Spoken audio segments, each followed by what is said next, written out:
Way back in Maverick issue 2, author Jorge Gonzalez did a pretty big info dump on our leading man's history. We learned Maverick's real name, of his role in the Western Resistance's fighting cells in Berlin, that he had been married to a woman named Janetta, and that he had killed her because she was a spy for the Russians. Given that that happened 7 years ago at the time of this story's publication, you'd think that would be it. But no. When Ivan the Terrible had Maverick brainwashed in order to get retired Major Barrington killed, Janetta was his way in. Pushkin's programming suggested that Barrington was the one who introduced Janetta into Maverick's life with the specific purpose of her spying on him. Maverick eventually overcame Pushkin's programming, but the idea still lingered in the back of his mind. The only way that he would have believed that such a story could be true was if some part of him believed that it could be true. Did Barrington betray and use him? Was Janetta just another pawn in those Cold War-era schemes? And is there any way that Maverick can actually uncover the truth?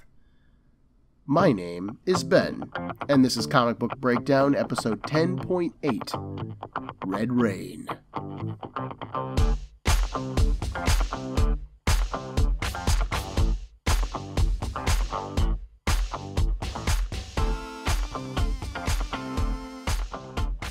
Maverick issue 9 opens with your classic bait and switch. We get a brief glimpse of a fight scene between Maverick and the Confessor, which ends with Maverick on the ropes. The story then shifts to how we got there, following Maverick's journey. This is a pretty tried and true way of starting a comic off with some action, which gets the reader immediately interested, and then switching around to the slower build-up story material. Author Gonzalez did a similar move back in issue 6, which opened with Maverick fighting some drug dealers before getting into why he was fighting them.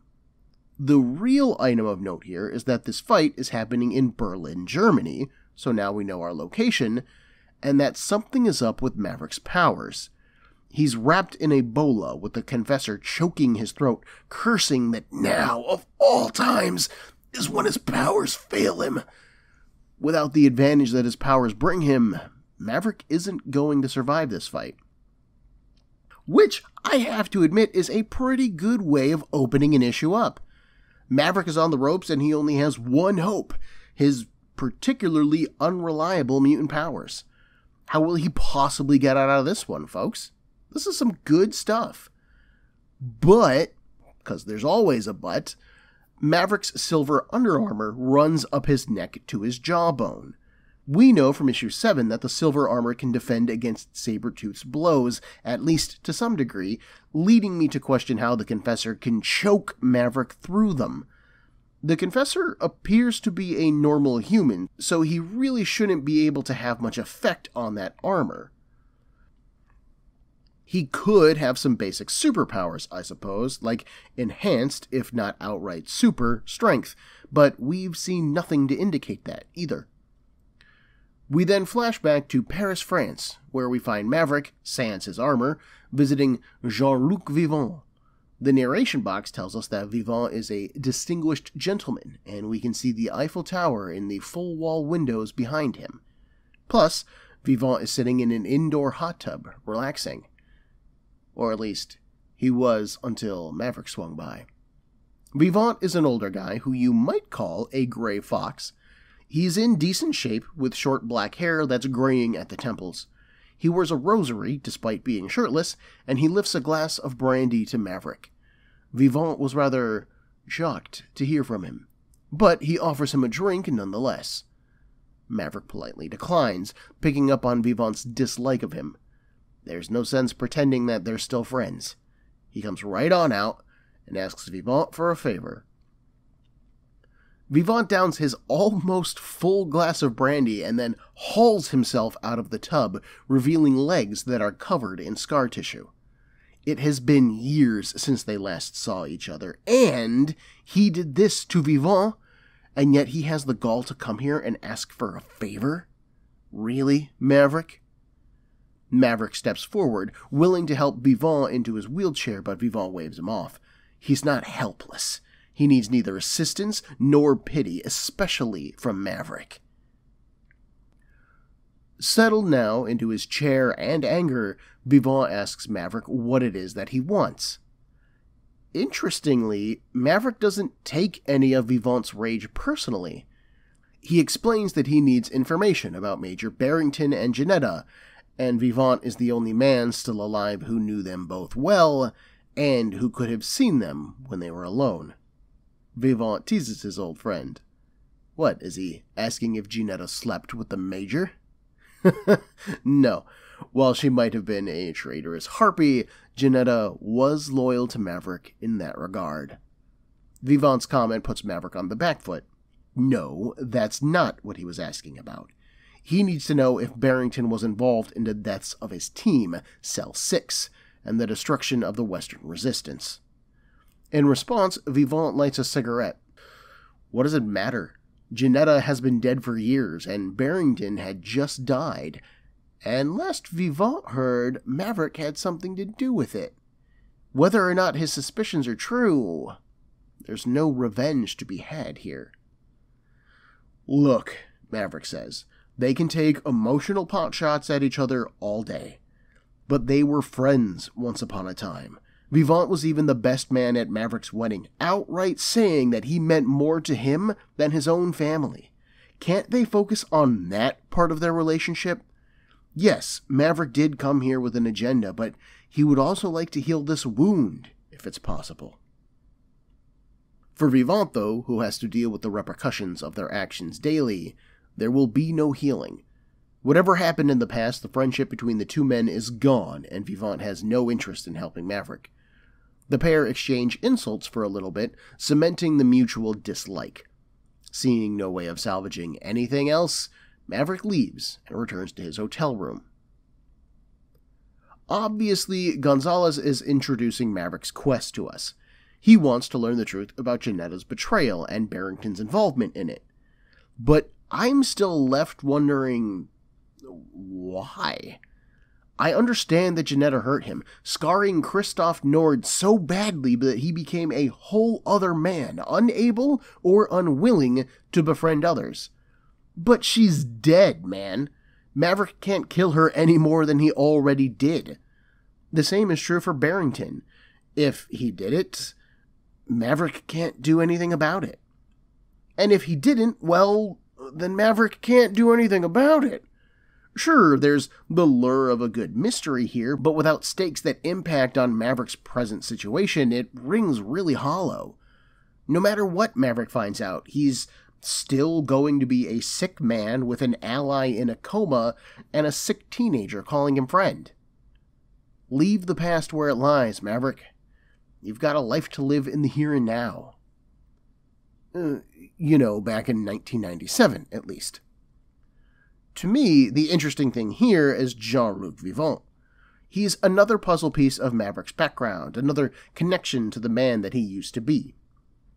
Why were these two such good friends? What cemented that bond? Maverick says that they were closer than family, and I mean, that's a pretty big deal. And what happened that hurt Vivant so, both emotionally and physically? Their conversation has Vivant blame Maverick for whatever befell him, while Maverick calls it an unfortunate accident. And while that's all potentially interesting backstory, who cares? Why introduce a new character has no effect on our upcoming issues. I can only assume that Gonzalez was setting up a future story here. He was introducing Vivant and some animosity, so then he could then explore it in another story arc or two. That doesn't end up happening, as Maverick was cancelled at issue 12, but this takes up so much story time that I can't believe that he would dedicate this much space to something that's ultimately pointless. I really think that Gonzalez was sowing seeds here. We just never get to see them come to fruit. Jim Cheung draws all of this issue, and first off, thank God for it. The whole book looks good. Cheung rounds out the corners of the panels in this flashback, which is a trick used to indicate that this is indeed a flashback. The rest of the modern-day segments of this issue all have the standard issued square corners, so the rounded panels are a nice visual shorthand. Colorist Kevin Sommers colors the entire sequence in blues, too, further indicating how different the timeline is here. I do feel that Cheung's facial expression and body language don't really sell Vivant's disgust at Maverick's arrival, though. I was totally thrown when Maverick said that he could see how upset Vivant was, because I sure couldn't. I was like, oh, he's angry? He seems like detachedly calm to me. After leaving Vivant's, Maverick returns to his too-nice hotel room and finds a note from the Confessor. Really quick, Maverick shouldn't be able to afford this hotel.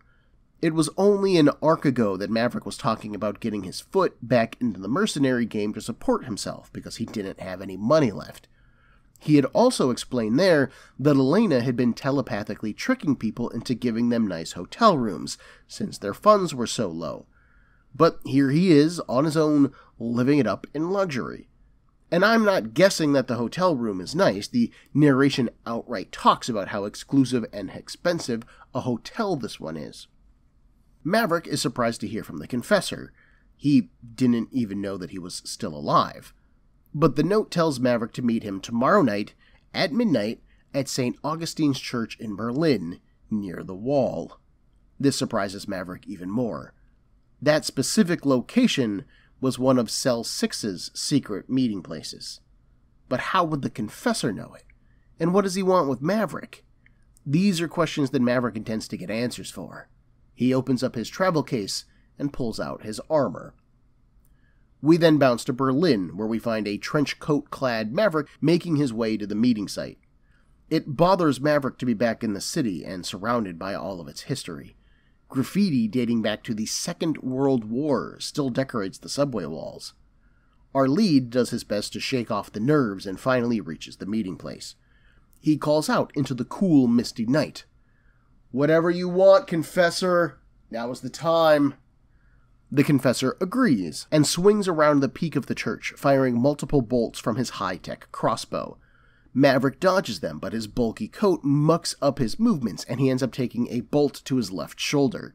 It's not deep, his armor slowed it down at least, and he pulls it out. Maverick then ditches the coat, pulls out a pistol, and dashes out, ready to fire. But the Confessor is ready for him, slinging a spiked bola his way. The wires wrap around Maverick and pin him tightly, which brings us back around to where we started. Do you folks remember when Elena said that Maverick's personal history will blind him to easily spotted mistakes? Or when Maverick said last no swearing issue that he wouldn't rush headfirst into a stupid vendetta? Well, here's Maverick's personal history blinding him so that he rushes headfirst into a stupid vendetta without paying any attention to how much of it is a no swearing fucking trap. This is exactly what Elena did with Sabretooth. The villain invited her to a location, and she showed up, giving the bad guy time to prepare and set things up. I don't know who I'm angrier at, Maverick for falling for this no swearing, or Gonzalez for using a plot device this stupid twice. And Gonzalez has been utilizing Maverick's tactical background this whole series. He prepared for the fight against Sabretooth. Why didn't he prepare for the fight with a Confessor? Why not get there ASAP and scope out the area, or prepare a special weapon? Even if the Confessor wasn't planning to attack Maverick, why take that chance? This guy is a skilled and historical assassin. He doesn't have Elena to save him this time, and no one knows that Maverick is rushing into this fight. If he screws up, he has no one to rely on here, and that's stupid. Maverick, you're stupid. On the verge of blacking out, oh, that's right, Maverick was getting his ass handed to him, an idea comes to Maverick. His powers haven't kicked in during this fight, but that might not be because of his relapse. He guesses that the bolas are somehow dampening his powers, and I'm sorry, what the no swearing are you talking about? What in the name of Kirby's Crackle inspired that idea? There was no inspiration here. There's no, I can feel my powers trying to kick in, but they aren't, like they're being blocked. There's nothing to bring this inspiration to Maverick. It's like Reed Richards knowing the material composition of a wall just by seeing it, i.e., This is stupid. This is happening because it must happen, not because it makes sense or is smart. Maverick, and I'm talking to the whole book here, not our solo hero, you had been doing so good. Well, okay, you were all right. You were not bad. You made sense for most of this run, presenting enjoyable characters, going on interesting adventures. I have been pretty cool with you up to this point. But we're veering very quickly into bad comics territory, and there are only 3 issues left for you to pull out of this dive and land this bird with all the passengers intact. And when did this complaint become an airplane metaphor? I don't know. But if this book isn't going to make any sense, then why should I? So Maverick hits the bola, shattering its quote-unquote sensitive circuitry, and disrupts their emitter field. His powers suddenly kick on, and his hands burst into flames. The energy burns through the bola wires, freeing Maverick and forcing the Confessor to back off. But he's still close enough that Maverick can rush in and punch him, launching the Confessor through a stained-glass window. The Confessor draws a dagger as Maverick approaches, impressed by his will to live. He throws the dagger, which Maverick dodges, but then it buys the Confessor enough time to scoop up a multi-pronged candlestick, which he can then use as a weapon. Maverick continues his approach, but he says that he can feel his body slowing down. That bolt that he took earlier must have been drugged, which means this fight is going to get deadly. He swats at the Confessor, pressed for time, but he only succeeds in disarming the assassin. That blow consumes the last of his energy, too, and Maverick's hands fizzle out. This is where the Confessor rushes in, taunting Maverick about his neo-Nazi brother, Andreas. Such a shame when the apple doesn't fall far enough from the tree, insinuating that Maverick's parents were also Nazis. This totally distracts Maverick, and the Confessor launches into a series of sudden blows. Did Maverick not know, the Confessor asks, that their deaths were not accidents? Did he not know that they were executed? A punishment for their sins, he says. The Confessor chucks the poisoned, fatigued, and beaten Maverick against a wall, and he blacks out. Well, as stupid as Maverick was going into that fight, the Confessor was that much smarter. He picked this location because of its connection to Cell 6 and Maverick. He fought with smart weapons, and then he used his knowledge of Maverick's background to further disarm him. Even if everything that the Confessor said during this was just an outright lie, it still distracted Maverick long enough for him to get the job done. But, is he telling the truth? Were Maverick's family Nazis or Nazi sympathizers? Given the time frame here and Maverick's vague age, either of his parents or his grandparents, depending on their age, could have been involved in World War II, and I hadn't thought about that. And the Confessor says that their deaths were executions, so who executed them? Was it the German government, an enemy unit, or maybe a previous Confessor? There could have been more than one before the one we're currently seeing, or is this Confessor the same one who did the job? I'm not sure where this story is going, but I like the implications that we're getting here. Oh, I hate the bolas, though. They're a weapon that needs to be thrown, but they're so sensitive that Maverick hits them just once and then they break? Again, that's stupid. However, a smart move is using the first 17 pages of this comic to tell Maverick's story, and the final 5 pages for a comic about Brian Johnson, aka Bolt. This little vignette is too short to be worth interrupting Maverick's ongoing plot, and to me, it feels like Marvel priming Brian for his own superhero debut. He isn't a side character in Maverick anymore, he's the leading man in his own story, gosh darn it. That story, though, is a pretty simple one. We open at Dr. Keller's office, where Brian gets fed up of being a medical experiment. He calls it quits for the day, and, patient and understanding as Dr. Keller is, he tries to talk Brian down. The pair's discussion sums up Brian's overall story so far, filling us in on him and demonstrating how much of a sad sack Brian is. He leaves the office, but not for long, as guilt begins to wear on him. Brian knows that the doctor is just trying to help him. He didn't deserve Brian's attitude. He turns his bike around and goes to apologize, which is when he sees trouble.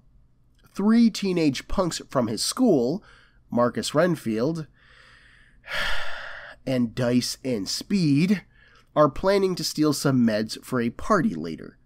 Since Dr. Keller is an amputee, they think that he'll be an easy target. Armed with a chain, a baseball bat, and a knife, they break in and assault the doctor.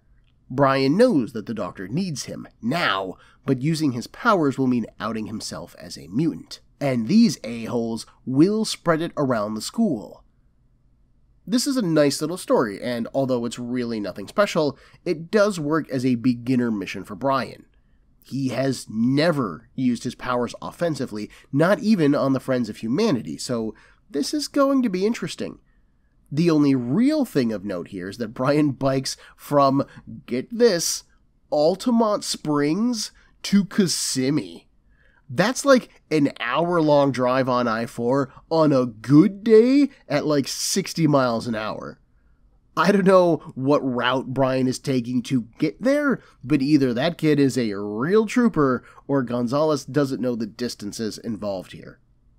Hey, maybe that's why Brian's been so pissy all of the time. He's biking across Florida once a week. That would explain why he's in such good shape, though. I have one more thing to bring up about this issue, and that's a change in editorship. Maverick and his really weird character journey has largely been managed by Kelly Corvese, who was editor on books like Wolverine, X-Factor, and X-Men Unlimited. But as of this issue, Maverick is edited by Frank Pittarisi. I can't speak as to why Corvese was no longer editing, or why Pittarisi was, but I think that the shift we see here with Brian's role in this comic was caused by that editorial influence. Up to this point, Brian was always part of Maverick's story, but here, he's his own idea, and this is the only explanation I can find for it. Issue 10 opens up at one of Pushkin's estates in Budovici, and it's 2 days later. Holy hell, what did the Confessor put on those bolts? Maverick's hands are secured in a high-tech pair of manacles, as are his feet, and he's being dragged by soldiers on horseback. Despite having his head covered by a burlap sack, Maverick can hear the Russian soldiers talk as they bring him into the main manor house. Russian soldiers mean only one man can be behind this. Ivan the Terrible Pushkin. Behind Pushkin are Hammer and Sickle, the latter of which now sports a Nick Fury-approved eye patch. The interior of the manor is spacious, well-lit, and quite opulently decorated. Maverick takes the area in, asking where the Confessor is when he doesn't spot him. Pushkin answers that the Confessor did as he was contracted. He brought Maverick here. Once Maverick sees Sickle, he laughs. He can't believe that Pushkin would even bother to have that guy freed. What a waste of time and money. Enraged by this, Sickle charges at Maverick, wrapping his fingers around his throat as he falls over. Pushkin calmly calls Sickle off, but he is too angry to care or listen. That's when Pushkin grabs him by the neck and hauls him off of Maverick and then slams him against the wall. He said, "Enough." Sickle apologizes for disobeying, and Maverick teases Pushkin about it. Looks like your control is slipping. He can't even keep the help in line. Pushkin threatens to have Sickle cut off Maverick's tongue if he keeps talking like that, and Maverick believes him. He falls silent, and Pushkin then has the room cleared of distractions so that they can chat. He means Hammer and Sickle. They're the distractions. Once they're alone, they literally chat. Maverick asks why he's here, and Pushkin answers that he's sick of Maverick interfering in his plans. He's working on something big right now, and he can't afford to have it screwed up by a wild mercenary. So, he's going to have Maverick killed. And Maverick is like, dude, you keep kidnapping me. I have been minding my own business. And if Pushkin wants Maverick dead, then just do it fast, put a bullet between his eyes, and be done with it. Pushkin lights a cigar. Oh, he'll kill Maverick, in his own time, of course. First, he wants to break him. He wants to see Maverick groveling at his feet like a dog. What happens then, though? Maverick asks. Is he supposed to work for Pushkin, do some smuggling, maybe some arms dealing? How about a little assassination, since that all went so well before? But Pushkin refuses to answer. All Maverick needs to know is that he is Pushkin's prisoner. Again. This is when a young woman enters the room, heading for the sheet music on a nearby piano. This interruption upsets Pushkin, and the woman, Natalia Kedrov, apologizes. Pushkin takes her hands into his own, saying that she is the favorite of his many mistresses. But he won't be interrupted like this. Pushkin squeezes her hands, shattering them, and she screams. Natalia falls to her knees, begging for him to let her go, and he does so by throwing her away from him. Now near Maverick, he offers to help her stand. Instead, Natalia spits in his face. Only the master may touch her. She leaves, and Pushkin turns towards Maverick. So you think his control is sleeping? Even those that he punishes still love him and will obey him. As soon Maverick will. To soften him up, Pushkin is going to have Maverick placed in the cooler for a few weeks. Apparently, Maverick had his feet shackles removed between scenes as he's walking on his own in the next page. I actually checked this whole scene with Pushkin to confirm that those shackles were still on him the entire time, and yes, they were. But let's just take a moment to examine the rest of this scene.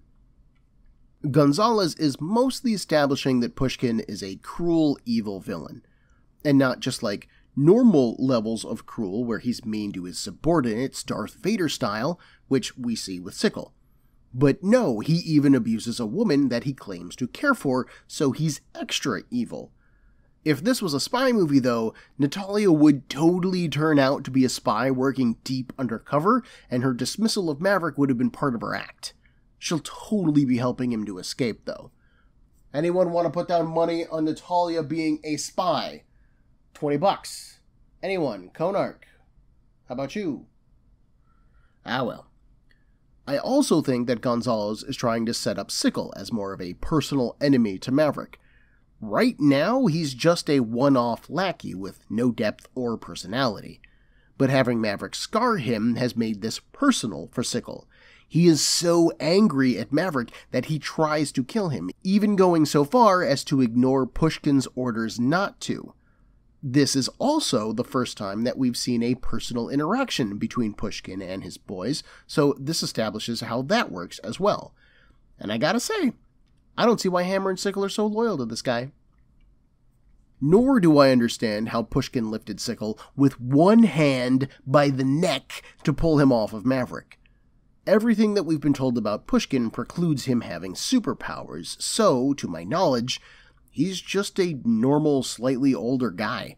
He could just be physically strong, like Wilson Fisk, aka the Kingpin of Crime from books like Daredevil and Spider-Man, but we've seen nothing to indicate that kind of strength before now.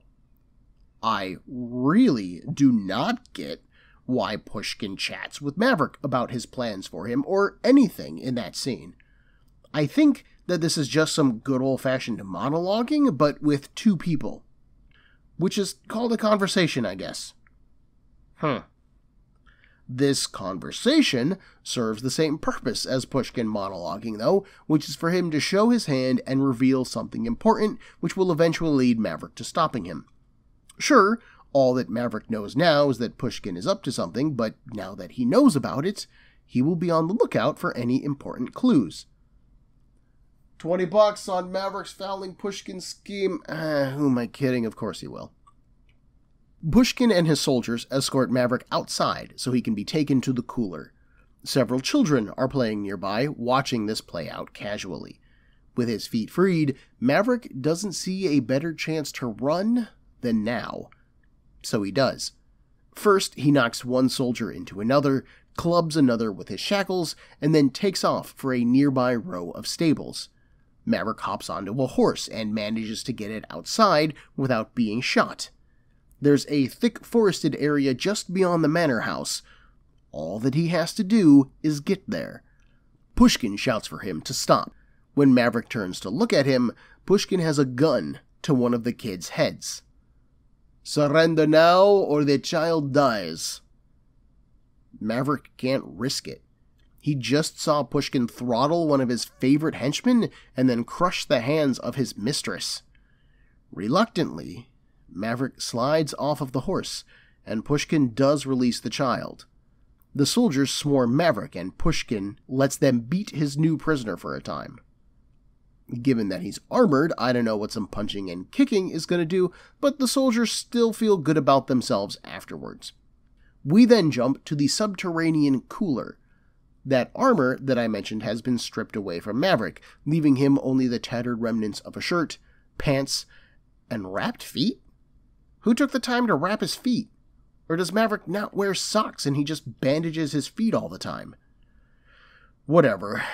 He's suspended in the air about 10 feet with his arms chained to a brace that's also suspended.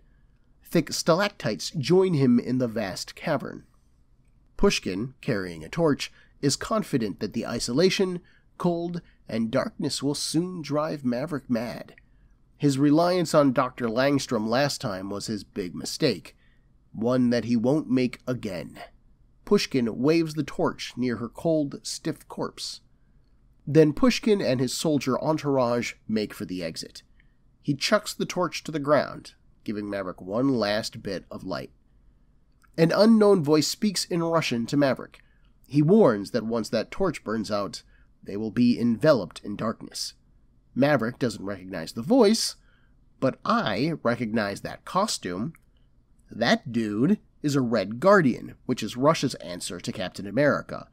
There have been more than a few of them, and I can't tell which one this is, but we'll get to meet him next issue, so that's not that bad a thing.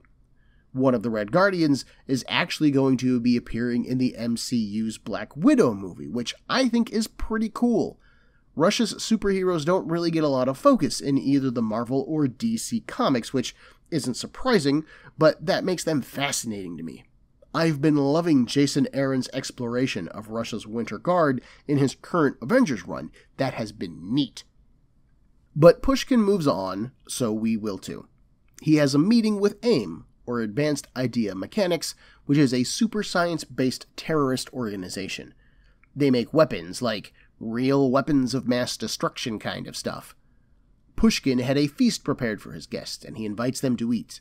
Certain matters have, unfortunately, forced him to back out of their previously discussed arrangement.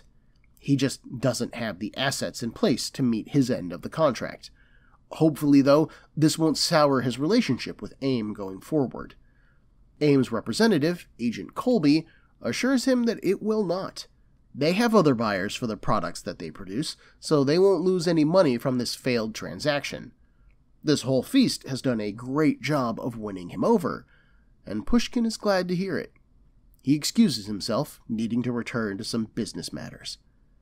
After returning to his manor, Pushkin waits for AIM to leave. Their stomachs now full of easily tracked nanotech. He laughs. Why would he pay for weapons that he could just as easily steal? Hammer and Sickle are eager to cut loose and ready for this job, but Pushkin informs them that they won't be alone on it. He has hired a freelancer to handle the heavy lifting and draw some fire, which will free Hammer and Sickle to complete the more delicate portions of this raid. The three men enter the command compound that exists below the manor, where Pushkin introduces Omega Red. Oh yeah, that's a nice build-up and reveal. Remember when I wasn't impressed by Pushkin allying with the Confessor at the end of issue 9? Well, I am impressed here. As we approach these final issues, I thought for sure that Maverick was heading to confront Pushkin about his past, and that would lead him into disrupting whatever it was that Pushkin was up to. But no. Maverick was literally minding his own business until Pushkin literally dragged him into this. What happened to Ivan, a plan within a plan, the excellent schemer, the terrible? Why did he get so dumb? His plan to rob AIM is a good one for the most part, the only real flaw that I can see being Hammer and Sickle's involvement. I mean, they are known to be Pushkin's lackeys, so won't AIM realize that Pushkin turned on them when they see Hammer and Sickle? Hiring Omega Red is a great move, though. He is lethal, he is stupid, and he is freelance. And then we have the added bonus of his grudge with Maverick, so he's perfect for this book. The rest of this issue, not so much. We get another Brian Johnson solo story at the end, picking up where the last one ended. 3 punks from Brian's school have attacked Dr. Keller in order to steal some drugs, and Brian needs to do something about it. But he doesn't want to expose himself as a mutant either. Brian figures that just because he wants to do something, that doesn't mean he has to be stupid about it. Brian uses his electrical powers to unlock a back door to the building, and it doesn't have an electrical lock on it. It's a key-based lock that you turn. How shocking it is supposed to open it, I don't know. But somehow he does, and it works, and then Brian charges himself up, surrounding his body in electrical static, comparing it to how Iceman covers himself in ice. This is a really small detail that I really like, as it references and reinforces the, admittedly tenuous, friendship between Iceman and Brian. He can feel the throbbing in his head as he uses his powers, but it should work to disguise him for now. Bolt, remember, codenames when you're in the field, then confronts the other teens, telling them to leave. Knowing the time isn't on his side, Bolt shouts that the other X-Men are on their way, for realsies, guys, so you better get out of here. Not only do the criminals not believe him, but Bolt loses control of his powers and pain stabs through his head. The lowlifes move in, whipping him several times with a length of chain. Bolt spins away as he falls, luckily hiding his now not electrically disguised face. One of the guys, I think it was Dice, realizes that this mutie knew their names, leading Marcus to guess that this freak probably goes to school with them. He reaches out a hand to turn the body and reveal Bolt's identity, but that's where the story ends for now. This is not the deepest or most original thing that I've ever read, but dang it, I kinda like it. This was fast, it had some action and some stakes to it, and I really like how smart Brian was with this. He surprised the criminals, drawing them off of Dr. Keller, he hid his identity pretty well, and he tried to scare them off without hurting them. Remember, Brian has no combat training, so it's not like he can just run in and beat the ever-loving crap out of these teens. He has to be clever because he can't be tough. Artist Leo Fernandez draws this entire issue this time, and it's pretty much exactly what I've been saying this entire time. Uneven. Fernandez does an exceptional job on Ivan Pushkin's face, though. I will give credit there. It is lined with wrinkles. His eyes and smile are full of cruelty and menace. Cheung's Pushkin looks powerful, yeah, but Fernandez's looks crazy. He also draws Maverick's gauntlets on this issue, despite issue 8 giving story reasons for them to be off. This is double weird for me because he has shackles on over the gauntlets. So couldn't Maverick just slide his hands out of his gauntlets and then be free? See my problem here? I appreciate the tonal shift back towards more of a spy-style story here. I like Pushkin's scheme. I mean, other than kidnapping Maverick, because that was dumb. I like Maverick being imprisoned and there's no help or rescue on the way. These ideas are banging, but the execution is lacking. This story is really missing some drive or stakes or narrative glue to just really draw me in, but we are only halfway through. Join me next week for the end of Maverick's ongoing series, as we shuffle off this mortal coil. Everyone, there are a million podcasts vying for your time and attention, and I'd like to thank you for listening to mine. If you would like to get in touch with me, to share a concern, request a series, compliment me, berate me, whatever you like, send me an email at cbbreakdown@gmail.com. Otherwise, thanks for listening.